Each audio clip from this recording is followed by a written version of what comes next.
Okay, thanks very much for having me here tonight.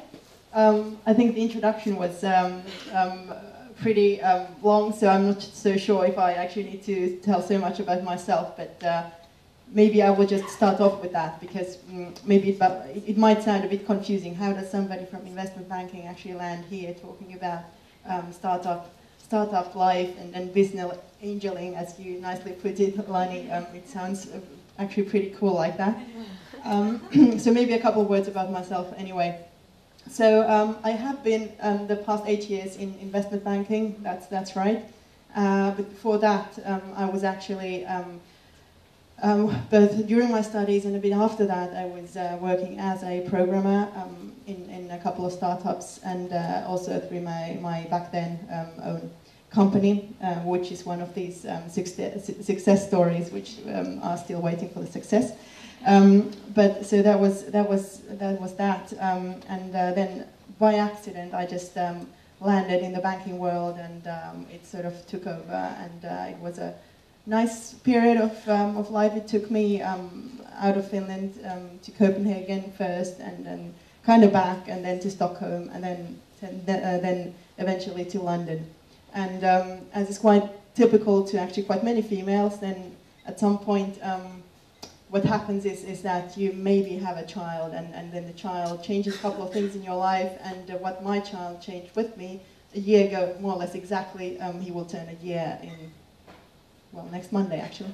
So what that changed is that I actually came back to my roots, moved back to Finland, and I actually also thought that this is an extremely good time in my kind of career to think about things differently, because anyway, investment banking in London wasn't going to happen. And it's not going to happen for some time now. But I found something much more exciting. When I came back, I actually didn't realize that there had been quite many things happening and going on during these few years when I was away, and quite significant things, because 10 years ago, when I was kind of working in startups, and I didn't have the means or the money to invest in any startups, so I was actually working there. I didn't even have the great idea to found my own company, or maybe I wasn't just, you know, I just lacked the kind of the courage or whatever it takes to start a company, to become a female entrepreneur, as you nicely put it, Tina. So that was just my situation back then. But then it was kind of 2001. Well, that was when the tech bubble was bursting, and well, we had Nokia, we had the tech bubble. The bubble burst, then we actually just had Nokia, and everybody, all of my, my student colleagues, they were more or less enthusiastic about either working with Nokia or in consultation. And this applies to both my fellow students at the Helsinki University of Technology, as well as the School of Economics. So that was kind of the situation that I sort of left behind when I left abroad. So now coming back, things look extremely different. I almost said we don't have Nokia anymore. That's not quite right, but it's certainly not as important in probably people's career choices, or at least sort of the general spirit that you hear about here, or that you hear around. And I think it's only for the better. But coming back, I was actually quite depressed, because the world was actually, or the Western world as we know it, was actually falling to pieces quite slowly. We had the financial crisis back in 2008, or actually the financial crisis never left us. It's still here, and it's, as we speak, probably even taking more new shapes and increasing in size. So it's definitely quite a challenging environment. So coming back, I was a little bit worried about where my home country has actually developed in this time, and I must say it looks actually quite good. As a sort of sidestep, also being or knowing that I was going to be a couple of months away from work because of my baby, I decided that, hey, you know, we have the elections coming up. Why not run for parliament? And I did. So that's maybe some of you know me from there, but since quite many of you are from Turku, then probably you don't. But I'm actually the first runner-up in Uusimaa, so when Mr. Alex Stubb leaves for European Commission, then I will be the first one to step in. But that was sort of a sidekick because politics never has been that sort of that cool in my life for various reasons, and we don't go there right now. But the reason I actually started with that was because I thought that so many things, how this country is run and what's happening, they need to change. And from the sort of the political environment and the structural environment point of view, this certainly is true. But when it comes to the private life and the economic life and what is happening certainly in the startup area, not so much has to change. I think I'm actually quite happy about what is happening on that front.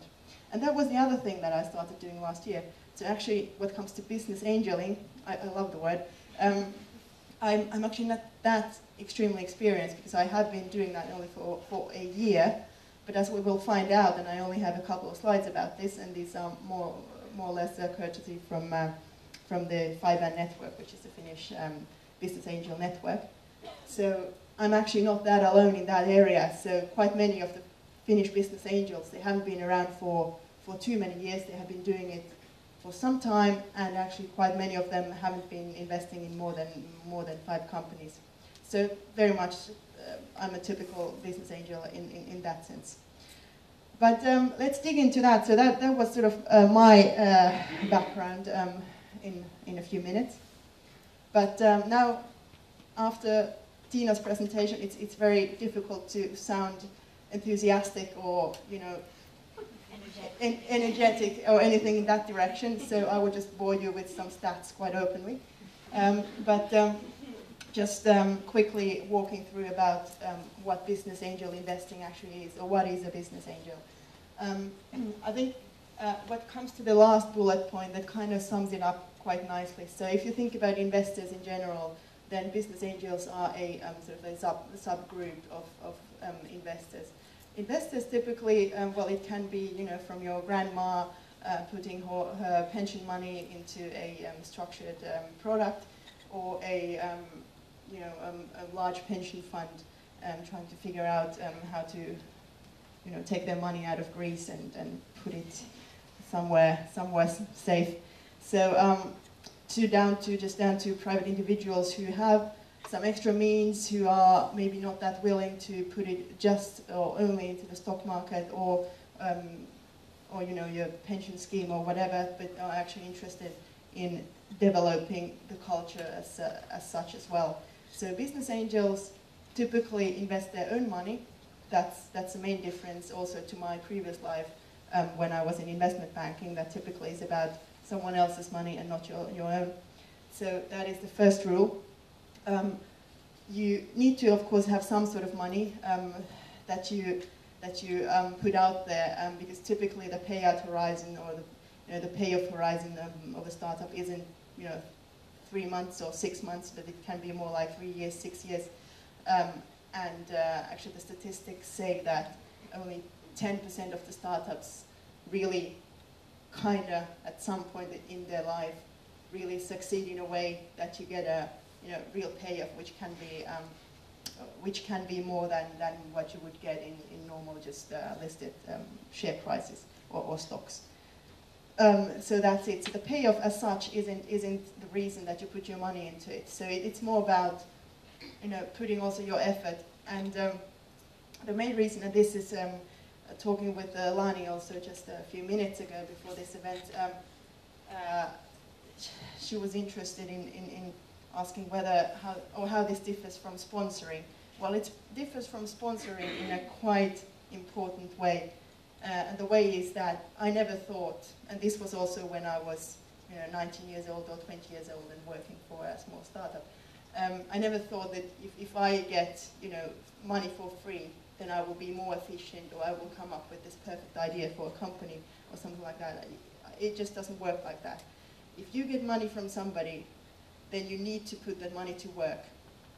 And the best way to put that money to work is that somebody that gives you the money actually oversees you a little bit. And maybe also, and this is the most important thing about being a business angel, is that he or she might help you in actually guiding you in the right direction, using the experience that the business angel might have. So, well, clearly, the investment focus is unquoted ventures, meaning that, you know, a company which can have only maybe one employee, just an idea, or being something which is not even called a company yet because it hasn't been officially registered anywhere.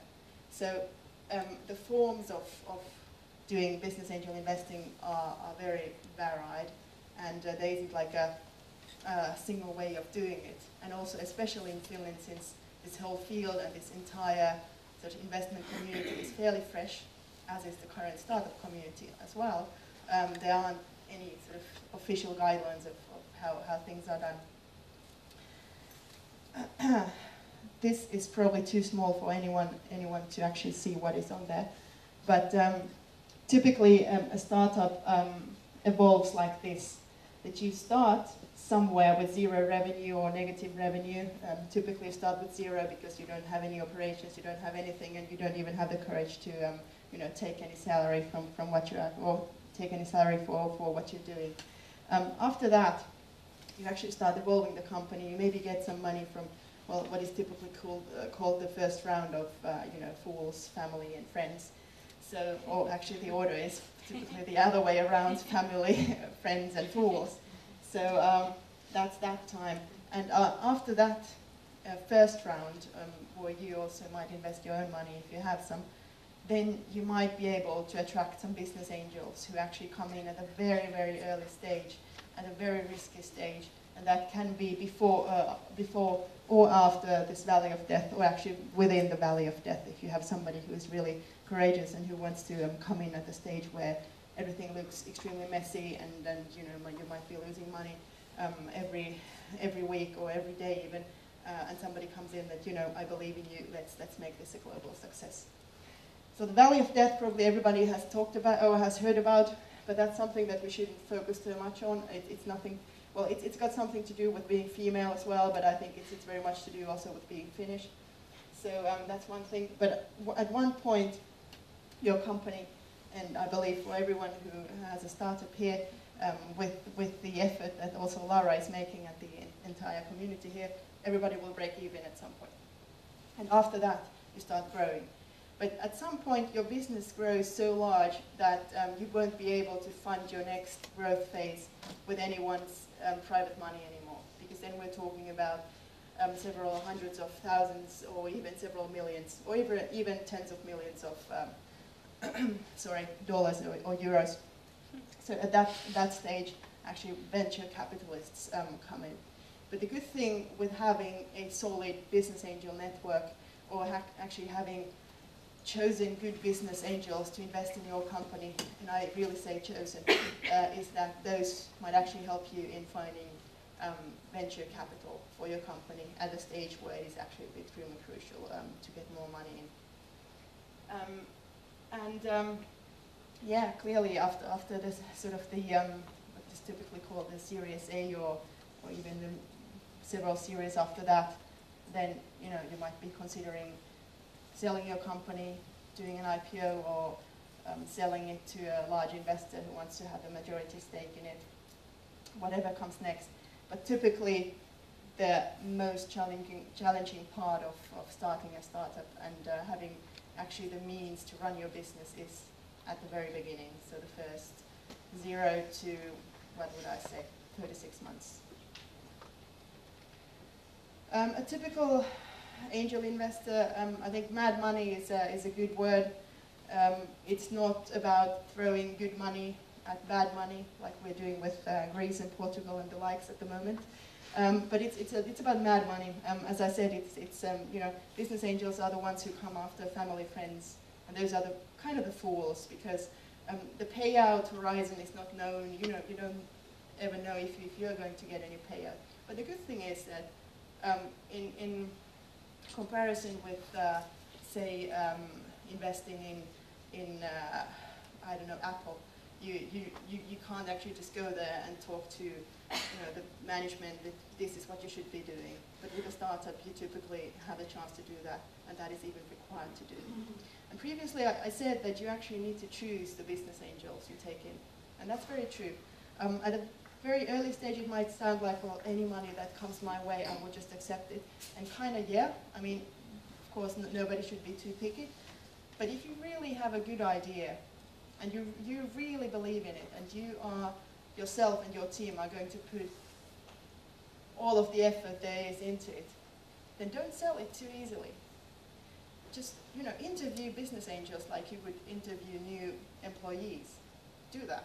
And the best thing, what you get out of it is actually not the money, but is the experience and other questions that the business angels can actually pose you. So that's really an advice that I think especially applies to females. Don't say that, you know, anybody who takes my business, but sell it. Well, a business angel, well, yeah, mad money, a diversified portfolio, optimally, yes. So if you think about the payoff or payout structure, I actually hinted at it earlier. So saying that 10% actually become some sort of a global success, 50% give you some payoff, and 50% don't give you any payoff at all at any point. Then it just means that for you as an investor to be successful at all, or get sort of any payoff or payout for your money, any return for your money, then you would actually need to invest in several companies. Say, you know, simple maths, you take 10 companies, then at least one of them will be the next, not necessarily Rovio, but something in that magnitude order anyway. So that's that. But actually looking at Finnish business angel statistics, and I happened to be just a month ago when Steve Blank was visiting Finland, and there was an event organized for Finnish business angels, and there were actually quite many around. There were maybe some 70 participants, which is already some, what would I say, some 40%, or, well, not necessarily that much, but say 20% of the entire community which is out there. Somebody was asking around, how many investments have you guys made? And when he asked who has made more than 10 investments, there were only a few hands actually raised. So typically in Finland, very early stage investors can be classified as such persons who really want to have a sort of a hands-on focus on the business. So they don't really, either, you know, they just don't spread the money into 20 different companies and await the payout, but they actually give it only to a chosen few and then want to be involved in some way. Typically, one business angel, well, it says here, these are actually 5N slides, so it says 10 to 100K per angel, but typically I'd say the average is around 40, 50K per round. And normally business angel funded rounds are organized not just once, but maybe twice, and after that the company is always not ready to actually go into larger markets to actually talk to venture capitalists and the like.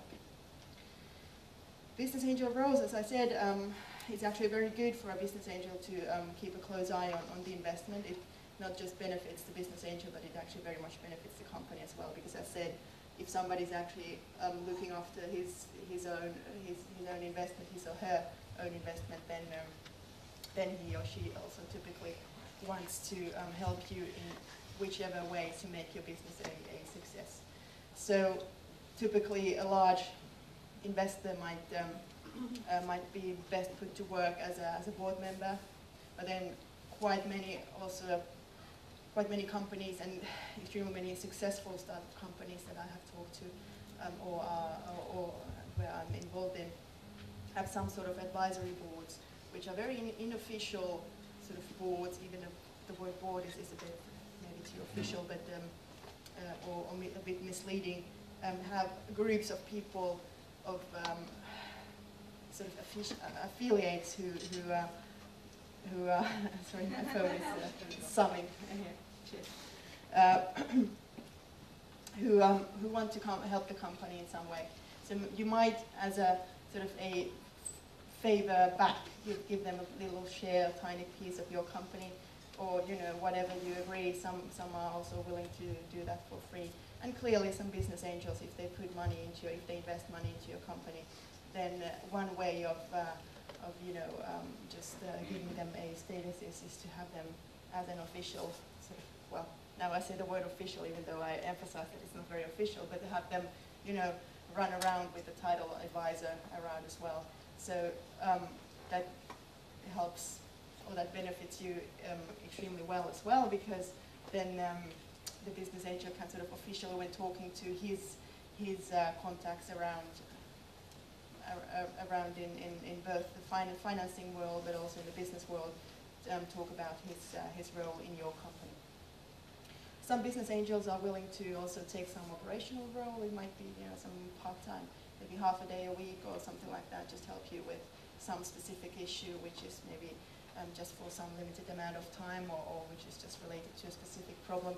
And they're also at a very early stage, when you are actually choosing your business angels, then make sure that you pick the ones which are actually most familiar with the problems that you're most likely to encounter during your business life.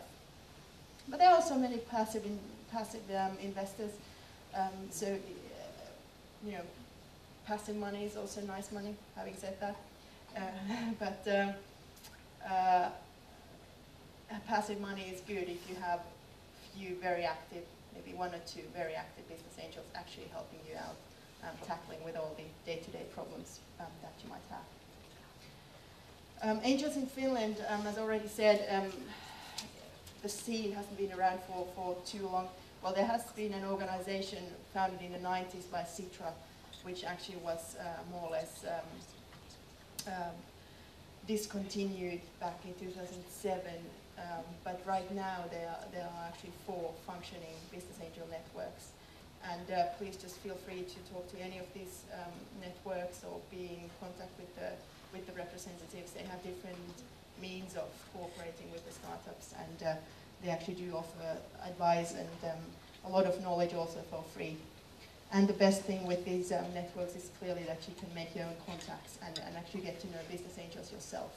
And my advice to any startup at an early stage is to talk to as many people as possible, especially well, not just business angels, but anyone who is involved in developing businesses from the funding point of view, because they typically keep an eye only on the things which actually generate the money, and that is what businesses and startups are all about. At some point in the world, at some point in the future, you should be able to generate some cash flow. Well, why did I become an angel? I just mentioned that already. But in my experience, what do startups need the most? Contacts, I mentioned. Funding. Yeah, that is actually so true, because at some point, or actually quite many entrepreneurs tell me that there are times when actually anybody is trying to throw their money at you, and then there are times when you're actually needing it that you don't get any. So that might be true to some extent, but the main thing is to have those contacts in place and actually keep everybody in your network updated. Any VC that you will ever talk to, and this applies to quite many business angels as well, even though not many of them are that professional, but no VC will ever tell you no. Nobody will ever totally and utterly decline your business, or that's actually, well, that's extremely rare anyway. The reason is that nobody knows, we are all humans, nobody knows whether your business is actually going to be the major success story in a couple of years' time. So nobody actually wants to decline you right away. But what people will tell you is, well, maybe not just now, maybe, you know, maybe just update me every quarter. But, you know, that's a free option. Don't take it as a no. Actually, do update them every quarter, even every month. I'd say the most persistent actually do get the money and do get where they want to get. And at the end of the day, as I already said, it's all about sales. Your business is there to generate money, not to make you happy solely. You need to be able to show that you can generate some cash flow, and this is something that interests every investor. Because even though they are actually, or most of them are aware of the riskiness of investing their own money into your venture, which is at a very early stage, they are interested in, at some point, being part and sharing your success also in monetary terms. So in any way you can generate or show sales, or that you can at some point come there and actually also show the business angel a role, how they can help you in achieving that, that's great. And this is something where in Finland, in my experience, there is very little focus. I just made an extremely promising company yesterday, actually a game developer, and it was extremely interesting, their concept, a very nice game, extremely nice in visual terms, and it actually did work, so there were very few bugs identified and very few development needs for the near future. But the whole company, they didn't have not a single PR or salesperson in the team. And they had identified that they need to recruit 3 more people, and one of them was a part-time PR sales marketing guy slash a PR agency. Don't ever outsource your sales. Don't ever outsource your PR either. I mean, you can, of course, you can make use of PR agencies, but let somebody in your company who as well is a partner in some shape or form take care of that. That's my main advice. But this was maybe a bit too long, I don't know, but at least longer than Tina's. So thanks very much for your interest, and please ask any questions if there are any.